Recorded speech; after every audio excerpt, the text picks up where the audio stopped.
Hej, illum ħanaqraw storja jisimha Mario u l-logħba ballun. Waħda mill-bawxati ta' Mario, miktuba minn Ursula Borch. Xi kultant, meta ma kienx ikollhom skola, it-tfal li kienu jqogħdu fil-viċin ta' Mario kienu jiltaqgħu f'għalqa kbira li kien hemm bejn il-bini. Din l-għalqa ma kienx tinħadem u t-tfal kienu jieħdu pjaċir jiltaqgħu hemm.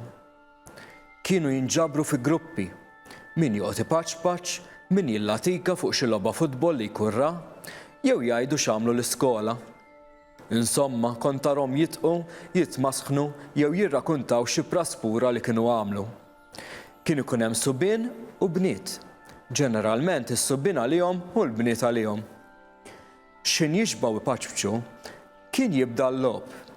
Il-bniet jilagħbu biż-żibeġ jew bil-pupi u jaqbżu l-ħabel, is-subien jilagħbu bil-boċċi jew bil-ballun. Xi subien u bniet jilagħbu trija.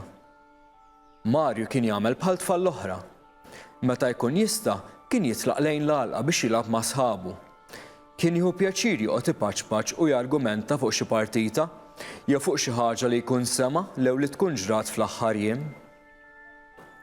Mario kien dilettant tal-logħb tal-boċċi u kien jirbaħ spiss. Kellu ħafna boċċi sbieħ u dawk ma kienx jilgħab bihom imma kellu vażett tal-ħġieġ u kien jiġborhom fih. Xi drabi u sħabu kienu jiftehmu u kulħadd iġib dawk il-boċċi sbieħ u joqogħdu jaraw ta' min huma l-isbaħ. Kultant kienu jpartuhom ukoll. Wara l-logħba tal-boċċi, l-iktar logħba favorita ta' Mario u l-maġġoranza tas-subien kienet logħba futbol. Kienu mmarkaw biċċa mill-għalqa u għamluha forma ta' ground żgħir tal-futbol. Kienu organizzaw żewġ timijiet biex jilagħbu kontra xulxin. Wieħed kien it-tim tal-Iljuni u l-ieħor tat-Tigri. Tgħidx kemm kienu akkaniti, kien hemm żewġ subien ftit akbar fl-età li kienu jagħmluha ta' referi. Mario kien jilgħab fin-nofs u kien jieħu gost ħafna meta kien jiskurja xi gowl. Mhux dejjem kien jirnexxielu, imma ġieli jirnexxielu jrebbaħ il-logħba lit-tim tiegħu.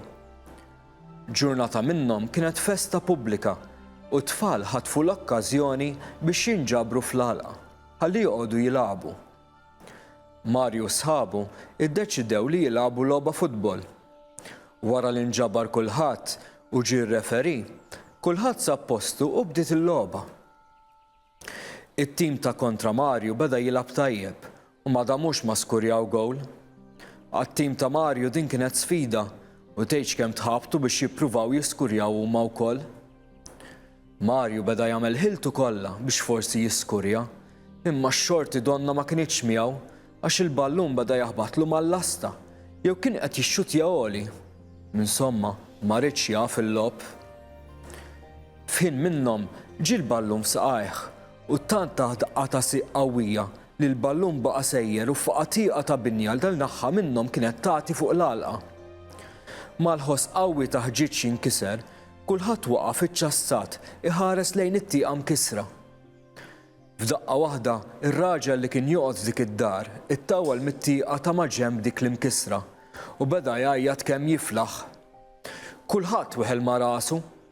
Meta Mario ra lil dak ir-raġel kien qiegħed jgħajjad ma' kulħadd, resaq taħt it-tieqa u qal lil dak ir-raġel li hu kien li kissira u li jiddispjaċih u kien lest li jħallas l-ispejjeż tagħha.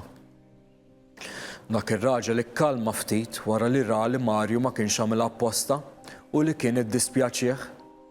Imbagħad qalilhom biex joqogħdu attenti ħalli ma jagħmlux ħsara u li din id-darba kien se jaħfrilhom. Mario ħarruh u beda joqgħod aktar attent kif jilgħab.